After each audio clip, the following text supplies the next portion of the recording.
Mobile Geek's coverage of IFA 2014 is powered by Asus and Mercedes-Benz. Hi, this is Stu from Mobile Geeks, and here we are at the Samsung Unpacked event at IFA Berlin, and we've just got our hands on the new Galaxy Note 4, which has just been announced just moments ago. And we thought it'd be a good idea just to give you a quick comparison with one of our current favorite devices. This is the OnePlus One device.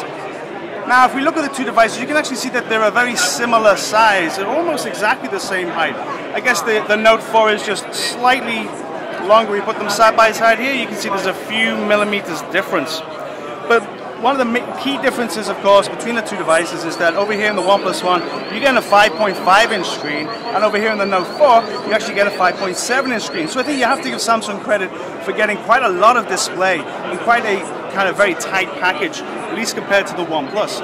One of the major differences between the two is, of course, that on the OnePlus you're getting a Full HD 1080p, but over here you're getting Quad HD with the Note 4. So this is 1440, sorry, this is 2560 by 1440, which is QHD, and I don't know if you can see a real difference in resolution there, but we're talking a much higher pixel density, of course, on the Note 4. Okay, other differences on the front. Well, we just look at the rear cameras. Actually, the two camera sets are fairly similar, though I would guess that the Samsung is superior. They're both 16 megapixel and they both have dual LEDs. But in our experience, Samsung generally has the edge with these cameras. So we'll see when we get down to some real camera tests. But right now, they're similar, but we'll probably give Samsung the edge right there. One other thing you'll notice is that Samsung are using hardware buttons for navigation here at the bottom. And we believe there are actually no options to change that to having software buttons. One advantage of the OnePlus that we quite like is that you can decide whether to have hardware buttons or you can decide whether you want on-screen buttons. Right now we've got to configure the hardware, but you can change that to actually use the on-screen buttons. So Samsung decided just to go with hardware. Generally, in terms of weight, I think they're pretty comparable. They're both around 160 grams. In terms of thickness, let's have a look. I would say, well, the OnePlus is a little bit of a different design, but overall, I think in terms of thickness, they're both very similar.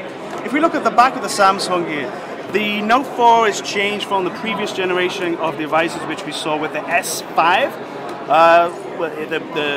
the 5.2-inch flagship, but you can see that the finish here is different from like the faux leather we saw on the S5, but it still feels pretty plasticky. I'm not sure that a lot of users are going to be too impressed with that.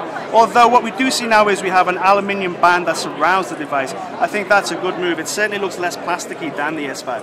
But if you compare that to the One 4, what we have is a very thin band around here with a floating display that just sits on top. And the actual back shell goes all the way to that band, so there's actually much less chassis and much more of a back. And of course, one thing that's always impressed us with the One 4 here is this kind of sandstone finish that you have, which is actually pretty it's self-healing. If you scratch here, you can just smooth that away. So I think Samsung they've done a good job as always, but I'm still not that impressed if I'm being perfectly honest. Okay, so in terms of the hardware inside these devices, there's of course a substantial difference. On the OnePlus over here, we've got the previous flagship, the Snapdragon 801 from Qualcomm, which is clocked at 2.5 gigahertz and includes the Adreno 330 GPU. But over here on the Note 4, we have the latest and greatest from Qualcomm in the form of the Snapdragon 805, which is clocked a little higher, 2.7, and includes the Adreno 440 GPU. Both devices get 3 gigabytes of RAM.